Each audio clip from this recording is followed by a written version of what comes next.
അസ്സലാമു അലൈക്കും വറഹ്മത്തുള്ളാ. 2025 നടന്ന 1ാം ക്ലാസ്സിൻ്റെ കിതാബത്ത് ചോദ്യപേപ്പറുമായിട്ടാണ് ഞാൻ വന്നിട്ടുള്ളത്. ഇതിൽ വന്ന ചോദ്യങ്ങൾ എങ്ങനെയാണെന്നൊക്കെ മനസ്സിലാക്കി നമുക്ക് അടുത്ത എക്സാമിലേക്ക് നന്നായിട്ട് മനസ്സിലാക്കി പഠിക്കാം. വീഡിയോയിലേക്ക് കടക്കാം. ബിസ്മില്ലാഹിർ റഹ്മാനിർ റഹീം. ആദ്യം കേട്ടെഴുത്താണ്. ഉസ്താദ് എല്ലാവർക്കും ഒരു പേപ്പർ കൊടുത്തിട്ട് ഈ വേർഡ്സുകൾ പറഞ്ഞു കൊടുക്കും. അപ്പോൾ അവർ കേട്ട് എഴുതണം. ഉസ്താദ് പറഞ്ഞു കൊടുക്കും ഈ വേർഡ്സുകൾ, താഴെയുള്ള വേർഡ്സുകൾ. അപ്പോൾ ഇതുപോലെ അവർക്ക് പാഠഭാഗത്ത് നിന്ന് മറ്റേതെങ്കിലും അക്ഷരങ്ങളാണ് കൂട്ടി എഴുതുന്നതും ഒക്കെ ഉള്ള വേർഡ്സുകളാണ് ഉസ്താദ് പറയുക. അപ്പോൾ അത് കുട്ടികൾക്ക് എഴുതാൻ കഴിയണം. ഇവിടെ വന്നത് എന്തൊക്കെയാണ്? ബാ, അതായത് ഫതഹയെ നീട്ടാൻ അലിഫ്.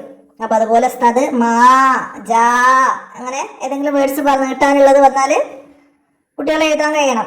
ഇനി അടുത്തത് ജൂ, ലൊമ്മയെ നീട്ടാൻ വാവ്, മധ്യക്ഷരമായ വാവ് വന്നിട്ടുണ്ട്. അതേപോലെ രീ, കസറയെ നീട്ടാൻ യാ. അപ്പം ഇത് ഏതക്ഷരത്തെ നീട്ടാനാണ് വരുന്നത് എങ്കിൽ ഫതഹ ആണെങ്കിൽ അലിഫും, ലൊമ്മ ആണെങ്കിൽ വാവും, കസറയാണെങ്കിൽ യാ കൊണ്ടും കുട്ടി നീട്ടാൻ മനസ്സിലാക്കിയിരിക്കണം. ഇനി അടുത്തതാ ഫതഹ തൻവീൻ വന്നിട്ടുണ്ട്, സൻ. അതുപോലെ ജൻ, കൻ എന്നൊക്കെ വന്നാൽ ഫതഹ തൻവീൻ വരുന്ന എല്ലാത്തിനും ഒരു അലിഫ് ചേർത്തിട്ടാണ് നമ്മൾ എഴുതേണ്ടത്. അത് മനസ്സിലാക്കണം. പിന്നെ കസറ തൻവീനാണെങ്കിലും ലൊമ്മ തൻവീനാണെങ്കിലും അതില്ല, അത് അക്ഷരം എഴുതിയിട്ട് അതിട്ടാൽ മാത്രം മതി. മനസ്സിലാക്കാം. ഈ അടുത്തതാ ബഹ്സുൻ, ബഹ്സുൻ, ബഹ്സുൻ, ദർസുൻ, ദർസുൻ, ഖശബുൻ, ഖശബുൻ, ഖശബുൻ, സഹ്റുൻ. അപ്പോൾ ഇത് ഉസ്താദ് പറഞ്ഞു കൊടുത്താൽ കുട്ടികൾ അക്ഷരങ്ങൾ ഹാ ഒക്കെ വേർതിരിച്ച് കുട്ടികൾക്ക് എഴുതാൻ മനസ്സിലായിരിക്കണം. ഇനിയോ തശാ, അവിടെയും നീട്ടാൻ ഷാ എന്ന് വന്നത് മനസ്സിലാക്കട്ടോ. പിന്നെ ഈജാദുൻ, ഈജാദുൻ, ഈ എന്നത് ഗസറയെ നീട്ടാൻ യാ. പിന്നെ ജീമ്, അത് രണ്ടും ചേർത്ത് എഴുതിയിട്ട് ഈജാദുൻ, ചേർത്ത് എഴുതേണ്ട അക്ഷരങ്ങളും ചേർത്ത് എഴുതാൻ പറ്റാത്തതൊക്കെ മനസ്സിലാക്കണം. ഇനി ഹുഷൂറുൻ, ഹുഷൂറുൻ, ഹുഷൂറുൻ. ഇനിയാ റുത്തിബ, ശബ്ദ് വരുന്നു, റുത്തിബ, കുട്ടിക്ക് മനസ്സിലാക്കിയിട്ട് ശബ്ദം ഇട്ട് കൊടുക്കാൻ കഴിയണം.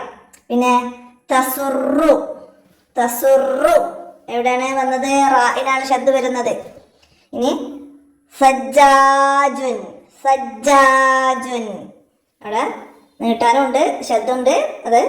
അതേപോലെ നിങ്ങൾ ഓരോ വേർഡ്സുകൾ കുട്ടികൾക്ക് പറഞ്ഞു കൊടുക്കുക. അപ്പോൾ ആ കുട്ടി അതിലെവിടെയാണ് ശ്രദ്ധ വന്നത് എന്നൊക്കെ മനസ്സിലാക്കിയിട്ട് എഴുതുന്നുണ്ടോ എന്നുള്ളത് ഒന്ന് പ്രാക്ടീസ് ചെയ്യിക്കുക. ഇനി അടുത്തത് എന്താണ്? ഇനി നോക്കി എഴുതാനാണ്. ഇനി പേപ്പർ നമ്മളെ കയ്യിൽ തരും. എന്നിട്ടോ നമ്മൾ ഇതിൽ താഴെ കൊടുത്ത പദങ്ങൾ നോക്കിയിട്ട് എഴുതണം. അതിൻ്റെ താഴെ ഒരു കള്ളിയുണ്ട് അല്ലേ, വിട്ടിട്ടുള്ള ഒന്നുമില്ലാത്ത കള്ളിയുണ്ട്, അതിലേക്ക് അത് നോക്കി എഴുതാം. ഗു, ഹി, സ, ഷി, ഇത്രയും അക്ഷരങ്ങൾ അവിടെ പകർത്തി എഴുതി കൊടുക്കണം. അപ്പോൾ ഇതിന് പകരം നിങ്ങൾക്ക് വേറെ അക്ഷരം വരാം. മ, മി, ക, കി, നമ്മൾ പഠിച്ച അക്ഷരങ്ങൾ കേട്ടോ. നമ്മൾ ഫസ്റ്റ് പാർട്ടിൽ പഠിച്ച അക്ഷരങ്ങളാണ് വരിക. അപ്പോൾ അത് ഏതൊക്കെ അക്ഷരങ്ങളാണെന്നുള്ളത് മനസ്സിലാക്കിയിട്ട് എല്ലാവരും പഠിക്കുക. ഇനിയാ അവിടെ നമ്മൾ ഓരോ പാഠത്തിലും അവസാനം സുക്കൂനുള്ള അക്ഷരം പഠിക്കൂലേ, ബ, ബി, ബു, ബ് അല്ലേ. അതുപോലെ ജ, ജി, ജു, ജ്, അതിൻ്റെ ഒക്കെ ഉച്ചാരണം ത, തി, തു, ത്, ബിത്ത് അല്ലേ, ത്, അങ്ങനെയുള്ള വേർഡ്സുകളാണ്. അത് പകർത്തിയതാ, ബിത്ത്.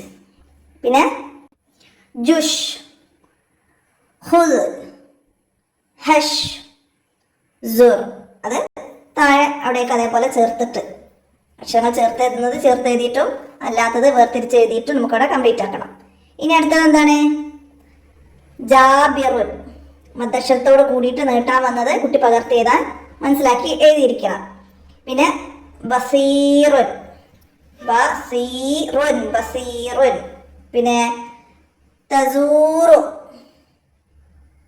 ഹദീദുൻ. ഇനി ശബ്ദ വരുന്നത് അല്ലേ, ജദ്ദദ, ഉസ്സിസ, സബ്ബത, തുജാറുൻ. അത്രയും നോക്കി എഴുതാനാണ്. ഇനിയോ നമുക്കിവിടെ അക്ഷരങ്ങൾ ഓരോന്നും വേർതിരിച്ചാണ് തന്നത്. അതിന് എന്ത് ചെയ്യണം? നമുക്കിവിടെ ഉദാഹരണത്തിൽ തന്നിട്ടുണ്ടെന്ന് തസ്ജുദു എന്ന് അല്ലെ, ചേർത്ത് എഴുതിയിട്ട് അതുപോലെ എഴുതി കൊടുക്കാനാണ്. അപ്പൊ അവിടെ ഫസ്റ്റത്തെ അക്ഷരങ്ങൾ നമുക്കൊന്ന് വായിച്ചു നോക്കാം. ഹ ബി ബി കസറ നീട്ട യാ ഉണ്ട് അല്ലെ, ഹബീബുൻ. അപ്പൊ അത് ചേർത്ത് എഴുതണം അല്ലെ. അപ്പൊ ചേർത്ത് ഹ എഴുതുന്നത് ഒക്കെ എല്ലാവർക്കും അറിയാലോ അല്ലെ. അപ്പൊ അത് ഹ ബി ബി നീട്ട അതിനോട് ബാനോട് ചേർത്തിട്ട് യാ. അപ്പൊ ഫസ്റ്റ് ഈ തലഭാഗം ഉണ്ടാവില്ല അല്ലെ, യാ ഇന്ന തല ഇടാതെ ചേർത്ത് എഴുതുമ്പോ അത് ചേർത്ത് എഴുതുക അല്ലെ. ഹബീബുൻ 4 അക്ഷരവും നമുക്ക് ചേർത്ത് എഴുതാൻ പറ്റുന്ന അക്ഷരങ്ങളാണ്. അപ്പൊ അത് നമുക്ക് അവിടേക്ക് ചേർത്ത് എഴുതി കൊടുക്കാം. ഇനി അടുത്തത് തഷ്ബുത്തു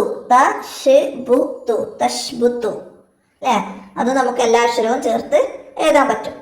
അപ്പൊ ഫസ്റ്റ് കുറച്ച് വലുതാക്കി എഴുതുമ്പോ അടുത്ത ചേർത്ത് എഴുതുന്നതൊക്കെ ഒക്കെ എന്താണ്, കുറച്ച് ചെറുതാക്കിയിട്ട് വേണം എഴുതാൻ കേട്ടോ.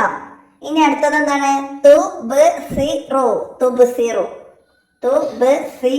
തുബ്സിറു എല്ലാം ചേർത്ത് എഴുതാൻ പറ്റുന്ന അക്ഷരങ്ങളാണ്. അപ്പൊ അത് മനസ്സിലാക്കണം.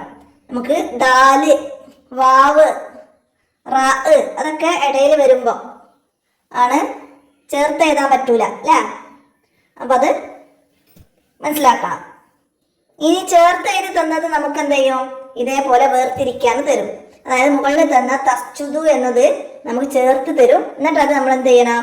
അക്ഷരങ്ങൾ വേറെ ആക്കി കൊടുക്കണം. ത സ് ജു ദു അങ്ങനെ ഓരോന്നാക്കിയിട്ട് എഴുതി കൊടുക്കാനും പഠിക്കണം. അപ്പൊ 2 രീതിയിലും വരാം. ഏതാണ് വരിക നമുക്ക് പറയാൻ പറ്റൂല. അപ്പൊ ഇത്രയാണ് ഈ ചോദ്യപേപ്പറിൽ നമുക്ക് വന്നത്. അപ്പൊ ഇത് ഒരു മോഡലായിട്ട് മാത്രമേ പഠിക്കാൻ പറ്റുള്ളൂ. ഇത് തന്നെ വരൂല. ഇതിൽ എങ്ങനെയാണോ വന്നത് അതുപോലെയാണ് അവർക്ക് വേറെ ചോദ്യങ്ങളാണ് ഉണ്ടാവുക എന്ന് മനസ്സിലാക്കിയിട്ട് ഉമ്മമാര് പാഠഭാഗത്ത് നിന്ന് ഓരോ വേർഡ്സുകളും കുട്ടികൾക്ക് പറഞ്ഞു കൊടുത്തിട്ട് അവരെ എഴുതാനും അത് ചേർത്ത് എഴുതാനും വേർതിരിക്കാനും പിന്നെ അതിലുള്ള അക്ഷരങ്ങൾ ഏതൊക്കെയാണെന്ന് അവർ വായിച്ച് നോക്കി പറയാനും ഒക്കെ കഴിയണം. അപ്പോൾ ആ രീതിയിൽ മക്കളെ നന്നായിട്ട് പഠിപ്പിക്കുക. എല്ലാവർക്കും ഉപകാരപ്പെടട്ടെ ചോദ്യപേപ്പർ. നിങ്ങൾ കൂട്ടുകാർക്കൊക്കെ ഷെയർ ചെയ്തെടുക്കണം. ഇന്നത്തെ ഈ വോയിസ് ഇവിടെ അവസാനിപ്പിക്കുകയാണ്.